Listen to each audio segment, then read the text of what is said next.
Yok yok demem gazetecilere gösteriyor. Abla ben şöyle dedim ki, ama ben Caner'in burayı aradım. Belki Caner'in gün aradım ben ya. Çıkar çıkmayın.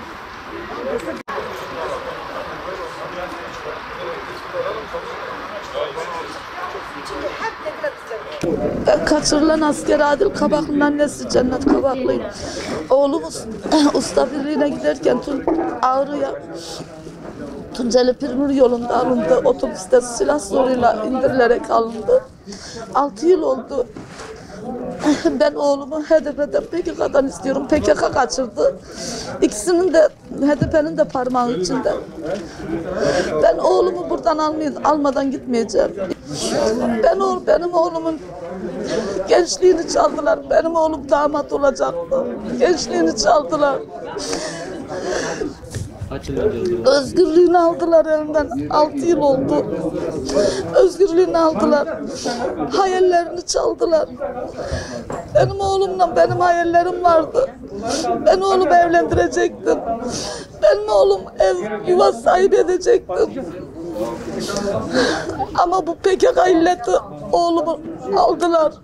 Benim oğlumu geri versinler. Ben oğlumu istiyorum. Ben Adil'imi istiyorum. Ben evladımı istiyorum. Benim evladımı geri versinler. Yeter artık bu işkence, bu zulüm. Oğlum orada karanlıkta, zindanlarda çürüdü, eridi, bitti. Ben de burada acılar içinde bittim. Yeter. Vicdanları, merhametleri varsa versinler benim evladımı. Ben oğlumu istiyorum. Eren Yalçın'ın annesiyim, Fadime Aksu'ya. Çocuğumun inşallah bu yeni bize hayırlı gelir. Çocuklarımız, tüm çocuklarımız gelir.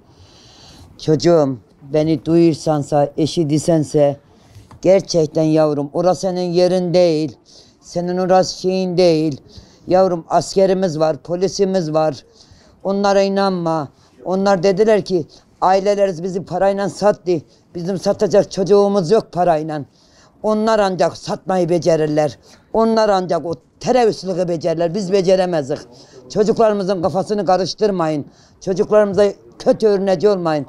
Tüm çocuk ne kadar çocuklar varsa tanır size birbirinize tutuşun gelin. Bak hiç burada bir ceza yok. Hiç burada bir işkence yok. Askerimiz var, polisimiz var. 21 aile teslim oldu çocuğum. Bak gözümün de gördüm.